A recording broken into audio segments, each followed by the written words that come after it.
You're listening to the Jewish Entrepreneur Podcast with Debbie Sasson, episode 127.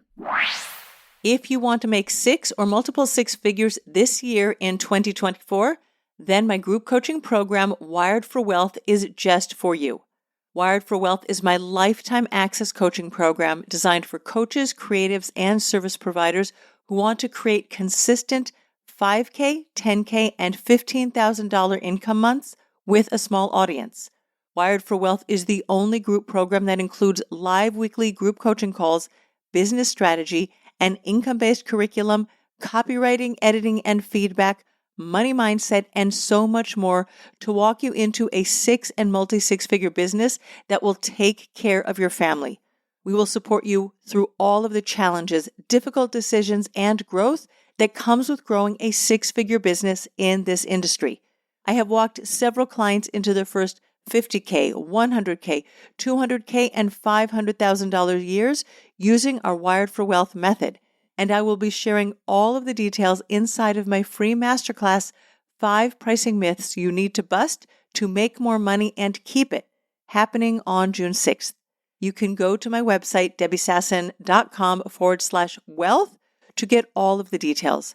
The investment to join this lifetime group coaching program where you get unlimited live weekly coaching for life is $555 for 12 months or $6,000 pay in full. VAT applies for residents of Israel. I will see you inside of Wired for Wealth on June 6th. Welcome to the Jewish Entrepreneur Podcast. I'm your host, Debbie Sasson. I went from being a financial advisor, author, and chronic under-earner to building my business to six figures as a financial planner and money mindset coach, and then onto multiple six figures as a full-time money and business coach. I help entrepreneurs create money-making businesses and build wealth using sales and money mindset strategies and in alignment with authentic Jewish values. Now, let's dive in to today's show. Well, hello, my friends. Welcome back to the podcast. I hope that you had a beautiful Pesach, Passover holiday, that you had a lot of yummy food. We always tend to eat a lot of good food during Pesach. We say that there's nothing to eat, but there are so many delicacies that we make once a year that we tend to overeat. I was actually really good this year. I did my exercise, my walking. It was really, really hot in Israel this year. The first 2 days of Pesach were like 36, 37 degrees Celsius. It was so hot. I got out early to go walking, and then another day I went to work out with my weight trainer. So I wanted to make sure that I ate good salads, good protein, healthful food. But I do make a mean chocolate mousse, and I have to eat it. I don't have to, but I want to. And we made apple cake, and we made nut cookies, and all the good delicacies, and of course the delicious meats and chickens and other things that we make for the holiday. And it was a beautiful family time. We also had one of my kids who their family wasn't feeling well. They were suffering from bronchitis. They were actually supposed to be with us for the Seder. They thought they might not be with us because of fevers and whatnot going around in the family. And they ended up spending a lot of time with us. So we did babysitting as grandparents, and we had them with us for all of the meals. It was a beautiful time. I'm so blessed and so grateful that my children live near me, and they also feel really comfortable just being with us and sleeping over at our house and stopping by. And it was just a beautiful, beautiful holiday time. And now here we are at the beginning of May, and we're all ready to jump back into work. Are you ready to jump back into work? I am really ready. I like to split my business into trimesters. Rather than splitting my business into 90-day goals or, having a quarter and then a half year, I really work with my clients on having trimesters in our businesses, because every 4 months, every trimester, there's going to be a Pesach, there's going to be a Rosh Hashanah, there's going to be a summer holiday, there will be some big life event that takes us out of our businesses. So my way of planning my business year is splitting it into thirds. And here we are at the beginning of May, and we're just starting the second third of the year. So I'm feeling really excited to jump in, and I'm inviting you on this journey with me to jump into the next 4 months. So today on the podcast, I'm going to be talking with you about how to build your business that makes money as a mom of a large family, because that is the story for so many of my clients. Now, if you have a small family, you have 1 child, 2 children, 3 children, I consider 3 kids even a small family. Not that everybody would agree with me. Even if you have no children, there is still going to be very valuable content in this episode. So stick with me. And I especially want you to stick with me to the 5th of the 5 points, because I really think that that's the clincher that is going to make the difference regardless of how many children you do or don't have in your family. Maybe you're a mom of fur babies, and they also take up a lot of time and energy. That's why I don't have dogs and cats. I grew up with dogs and cats, but we don't have them in our family. At the moment, we only have fish, but we've done gerbils, we've done snakes, we've done birds, we've done hamsters, we've done a lot of the little animals, but any animal that needed to be walked, I was not going to be in charge of walking animals. I did that as a child. I was busy raising my kids. I didn't need another thing.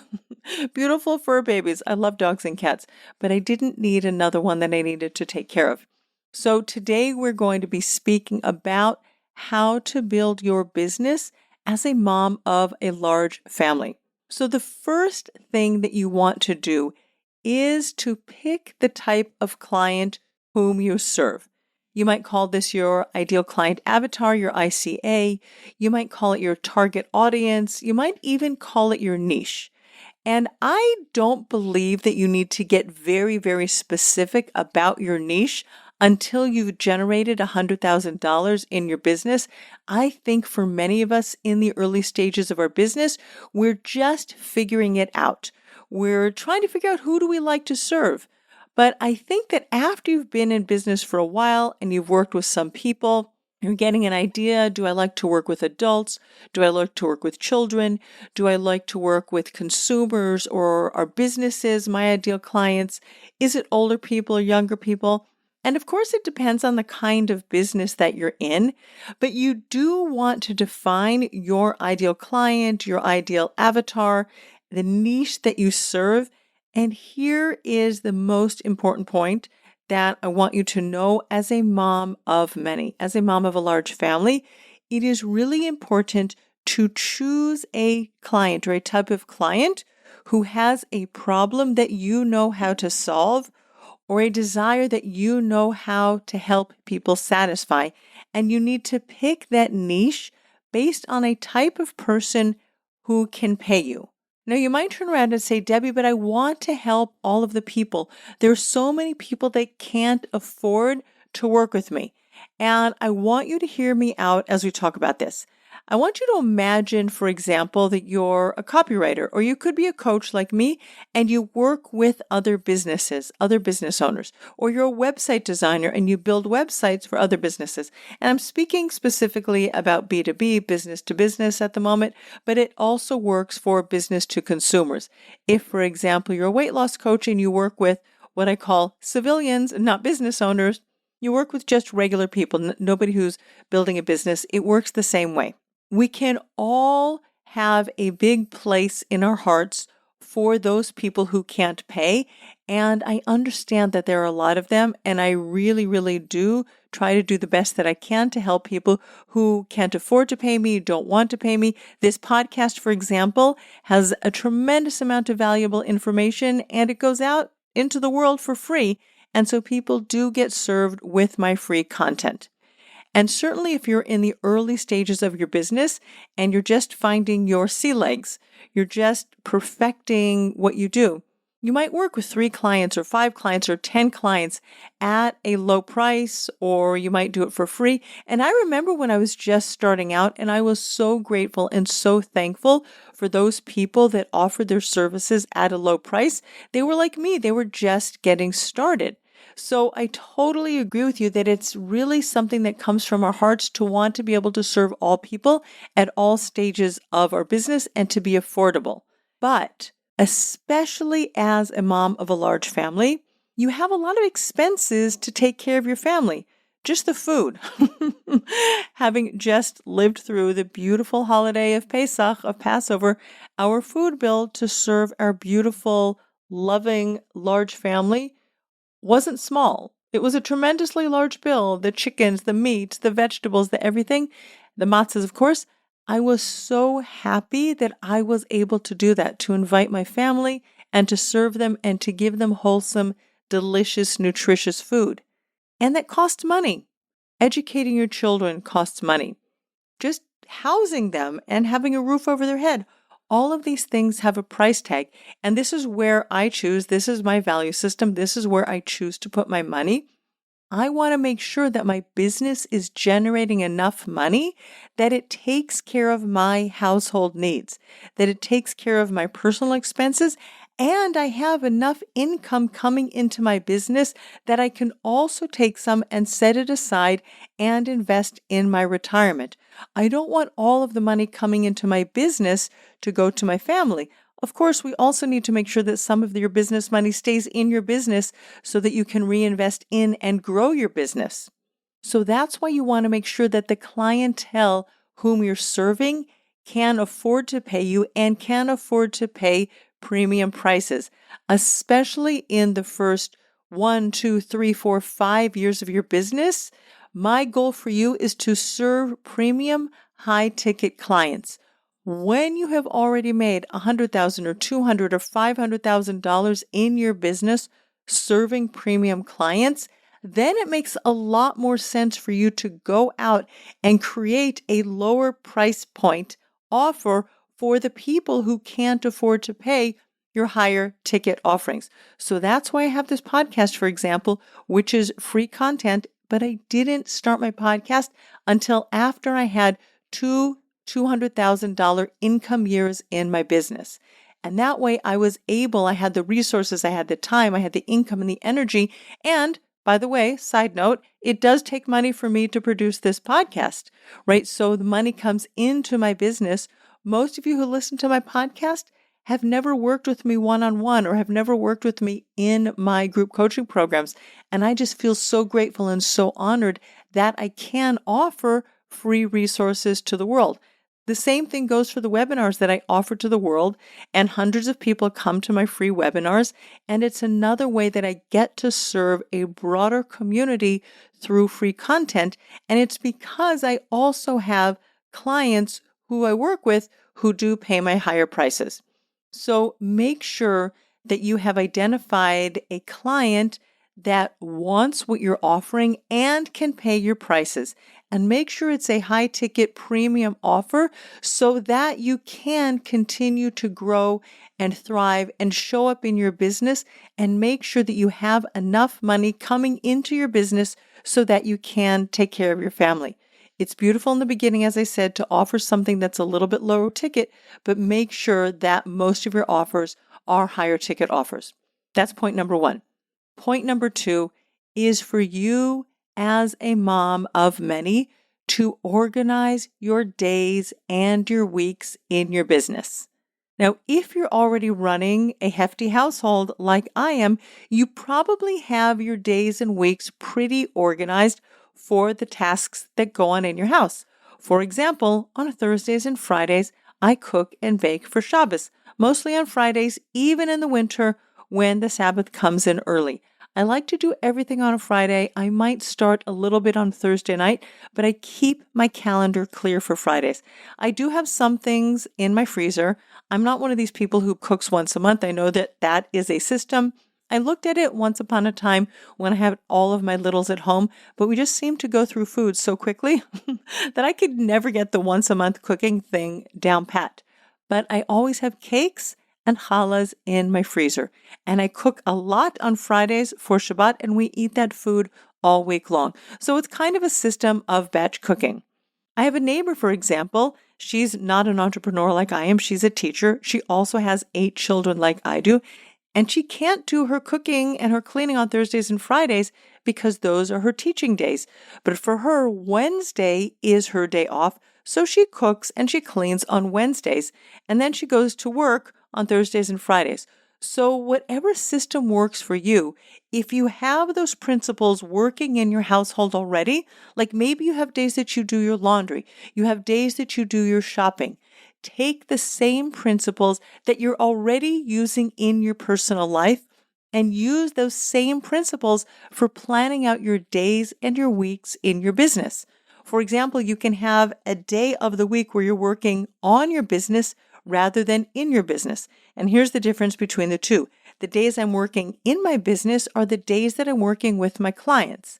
The days that I'm working on my business are the days that I'm writing my emails, I'm planning my webinars, I'm writing content for my podcast and recording my podcast.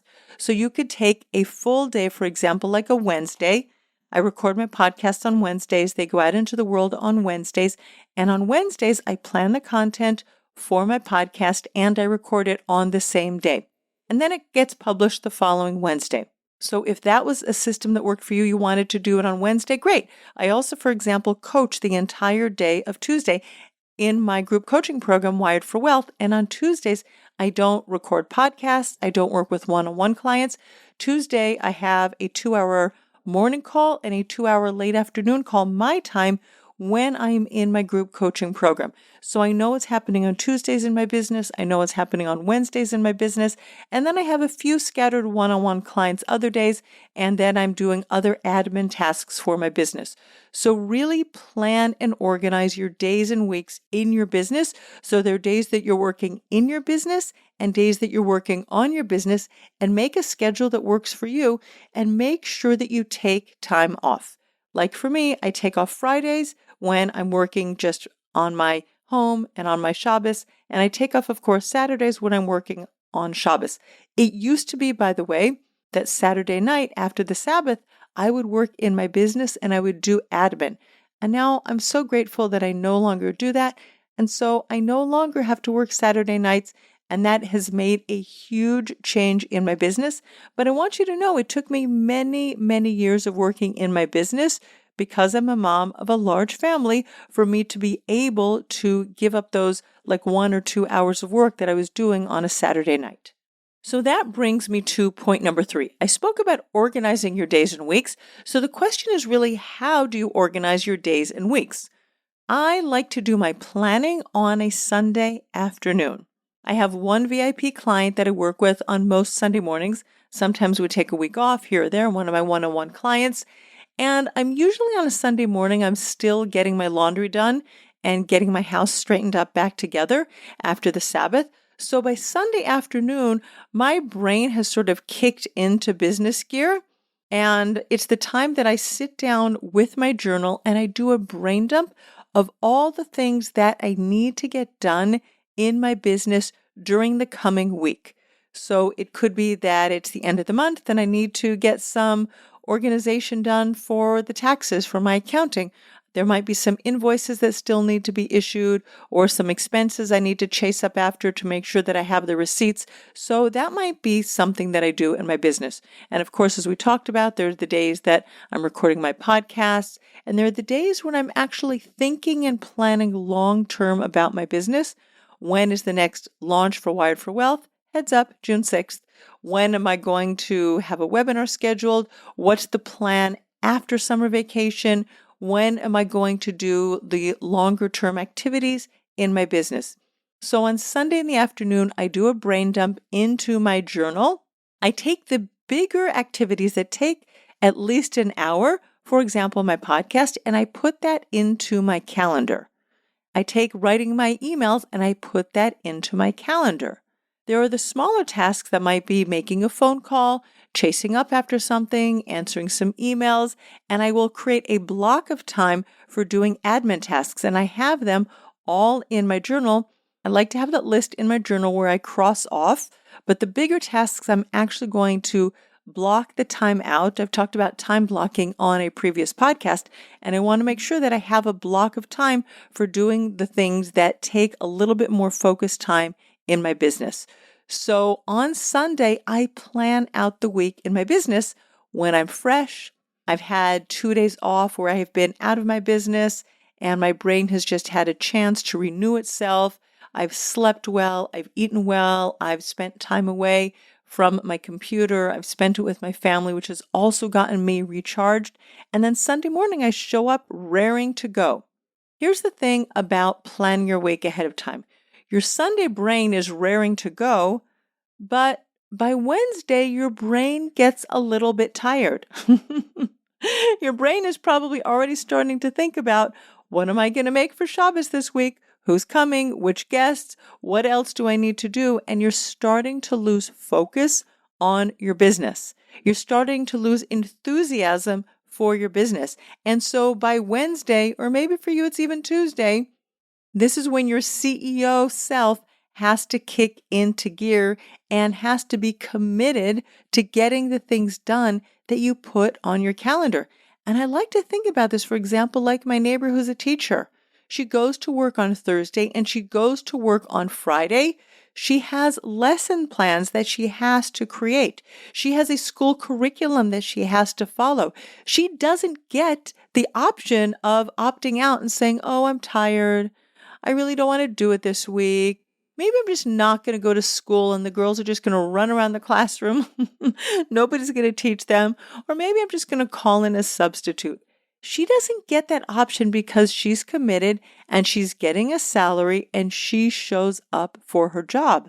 And similarly, you have to think about your business like your job and show up in your business like your job. Your job is speaking to the potential clients who are in the world.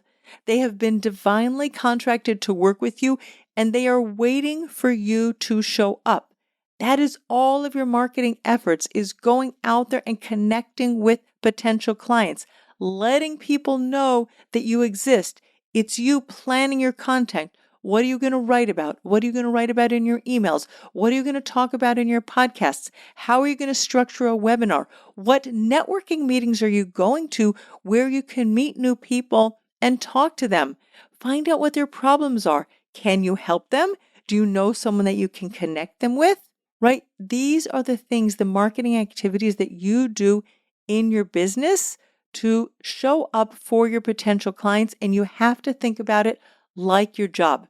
So show up on a Sunday, plan out your week, and when you're feeling a little bit exhausted by Wednesday or Thursday and your brain is starting to go down the rabbit hole of, wait a second, my home, my house, I got to get going there. Remind yourself that you have days and times that you work in your business and show up for your business at those times. Point number 4 is also to evaluate your previous week on the Sunday. So if you put a bunch of things into your calendar, or if you're working off a to-do list, I don't recommend putting all of the things in your to-do list because you just don't know how much time things take. And there are the 10-minute tasks and there are the 40-minute tasks and there are the 2-hour tasks. And as I said, you want a time block for the tasks that take longer, or just put a 1-hour block where you're doing general admin, and that's when you can check through your checklist. But on Sunday, you also want to look back at your previous week and you want to really evaluate what happened. Did you follow through with your plan? Why or why not? Did something come up that was unexpected? For example, I think about, it was 10 years ago, I think, maybe 12. It was when I was still working as a financial planner. I used to go to my clients' houses and meet with them. And I remember this beautiful sunny fall morning. I was supposed to go and meet with my clients. I can even see their names. I can see their house. They lived in a place with a lot of trees. It was just one of these gorgeous, perfectly blue sky mornings. And I was going to leave my house about 30 minutes after my kids left for school. And I was all dressed with my makeup on, ready to go. I think I might even have had my bag over my arm when the phone rang. And it was the school. And the first thing they told me was that my son was all right. So here's what happened. You know that stage when the street people, I don't even know how you call them, but they're paving the roads. And between stage 1 and stage 2, when they're paving the roads, they lift up the old asphalt. There's this special machine that goes down the road and lifts up the asphalt. And then they put this gravelly thing down on the road before they put the new tar, the new asphalt on the road. So they were repaving the driveway at my son's school, and for whatever reasons, they hadn't finished paving the driveway yet. And my son gleefully ran off to school and proceeded to fall down and split open his knee. I think also his lip, if I remember correctly. Anyway, on this asphalt. So they called me to tell me that he was okay, but he was bleeding profusely and he needed stitches. So the best laid plans of mice and men, rather than going to my financial planning meeting that morning, I took my son to the emergency room where he got all stitched up. And I had to reschedule my meeting. So sometimes your life is going to be like that, where things come up that you just never expected, right? So that is obviously something that you can't plan for ahead of time. But what you really want to be looking out for when you evaluate your week is, did your life encroach on your business? Is your life taking up more time than you expected? Are you letting your life take up more time in your week than you expected rather than devoting your time to your business? And I don't want to really separate like, this is my life, this is my business. My business is part of my life, but you know what I'm talking about. I have my laundry, I have my shopping, I have my cooking, I have my husband, I have me, I go and I work out and I lift weights and I make sure that I take care of my body. But I have my spiritual pursuits and my prayers and my learning and my classes, right? I have the things that are part of my non-business life, but my business is also a very important part of who I am and what I do. And my clients are a big part of who I am and what I do. Am I letting my personal life sort of like mush over into the hours that I set aside for my business? Or am I making sure that I have hours in my business and I show up for my business when I say I'm going to be in my business? And you really have to look at yourself and be discerning about how you're planning your days and your weeks. And you need to evaluate, like, why is it that I didn't get things done? Was it a life emergency? Was it a business emergency? Or am I not getting things done because I'm not scheduling them in? I'm overwhelmed. Maybe you're overwhelmed with all the things that you have to do in your business and you're just stumbling around the dark or throwing spaghetti at the wall and you don't have a step-by-step plan for what you need to do next. And that's exactly why you need to put things into your calendar. If you're just throwing spaghetti at the wall, that is really a telltale sign that you need to be more systematic about the marketing activities for your business so that you're calling in your ideal clients, you're having sales conversations with them, and you're serving your clients beautifully in your business. Or maybe you do have things in your calendar, but when it comes the time to do them at 9 o'clock on a Wednesday morning, maybe I'll get to it later. Let me just make a few phone calls. Let me speak with my mom and see how she's doing. Oh, I haven't spoken with my sister for a while. That's when I said your personal life is sort of oozing into your business, and you want to be on the lookout for that. Now, you don't want to beat yourself up and say, oh, this is what happened, right? But I find that so many times my clients, they're afraid of rejection, they're afraid of failing, they're afraid of messing up. There is a lot of fear when you're building a business. We're trying so many new things, and our brain doesn't like to do new things. It really wants to keep us safe. It doesn't want us to put ourselves out, to be visible, to have people maybe say no and judge us and reject us and criticize us. Our brain wants us to avoid pain and seek pleasure. And let me tell you, making a phone call and catching up with your girlfriends, that's way more pleasurable than writing a piece of content that your brain doesn't know how to write yet because it's not yet practiced and it doesn't know how to put that into the world. And so I really find for so many of my clients that fear of messing up or that fear of judgment and rejection and failure is what is keeping them back. And what I encourage you to do is really drop into your body and feel the feelings, process your emotion, get comfortable with feeling the fear and doing the thing anyway. And this is really the place where having a coach, having a community, having people with you who are on your side, who have your back, this is where it is so, so powerful so that you keep going in your business. But whether you do or don't have a community that supports you, really discover where those waves of fear are showing up in your body when you're about to do something and learn to ride the waves and do the thing anyway.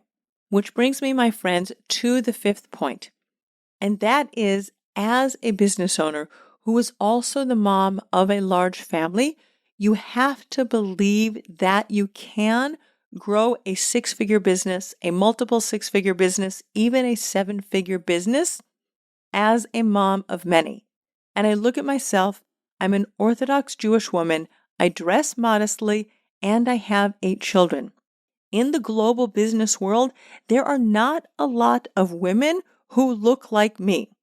I don't have a lot of role models out there in the big business world.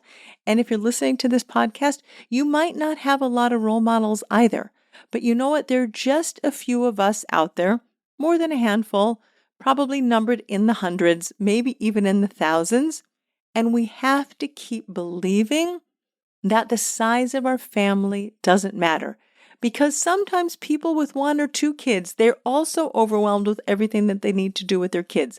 Sometimes moms with only 1 child can have a special needs child, and she doesn't let that get in her way. Sometimes moms of 2s and 3s, they also have special needs kids, and they don't let their life circumstances get in the way of them growing their business.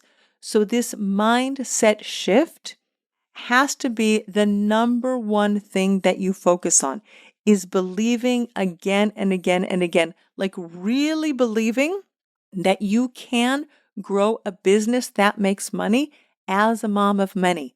Of course, you're going to have more laundry, more cooking, more carpools, so many things and more blessings in your life. You're going to have so much more of more as a mom of many, and it's because we have large families that we show up in our businesses and do the things. If my neighbor can be a mom of 8 and be a school teacher and plan lessons and go to parent-teacher meetings in the evenings and not get paid for it, I would not want to be a teacher for the life of me. My daughter's a teacher. She's a mom of 6. And God bless her, she works really, really hard as a teacher and she gets things done because she's organized, she plans ahead of time, and she keeps her life outside of her family and her schoolwork, and she's also a budding entrepreneur with me giving her a lot of support. She keeps the rest of her life very simple. So those of us who are moms of many, we have to keep believing that we can do it, that we started our businesses because of our family, that we want to call in the money to pay for the financial needs of our family. It's because of them. It's not despite our family we're going to grow our business, but because of our family. And if you work on believing that you can build a multi-6-figure business and even a 7-figure business as a mom of many, your brain is going to surprise you. Your brain is going to get to work figuring out how it can get it done. But if you keep telling yourself the story that you can't do it with your family and that you don't have enough time, then your brain is always going to find the reasons why it can't get it done with a large family. So you have to keep telling yourself that I can do it as a mom of many. That when I have so many things going on in my life, I'm going to give the work to the busy person and the busy person is going to get it done. Right? That's an old anecdote that you want to get something done, give it to a busy person. So as a mom of a large family, you are already a busy person. That means that you can get stuff done and get it done in your business. And I want you to work on that belief more than any other belief, is that it's because of your family, not in spite of your family, and you're learning how to build a business as a mom of a large family. And when you believe it, you're going to see it. All right, my friends, thank you so much for tuning in to today's podcast. I am so looking forward to growing my business with you over the next 4 months. This trimester is going to be fabulous. Thank you so much. I will see you next week on the Jewish Entrepreneur Podcast. Bye-bye for now. Thanks for listening to the Jewish Entrepreneur Podcast. If you want to stop underselling and under-earning and close more sales, you need to clear the limiting money beliefs that are sabotaging your business growth. Head on over to debbiesasson.com/mindset and download my free Money Mindset Workbook. Uncover and dissolve money blocks like hundreds of other entrepreneurs who are now building 6, multi-6, and 7-figure businesses and creating true financial freedom.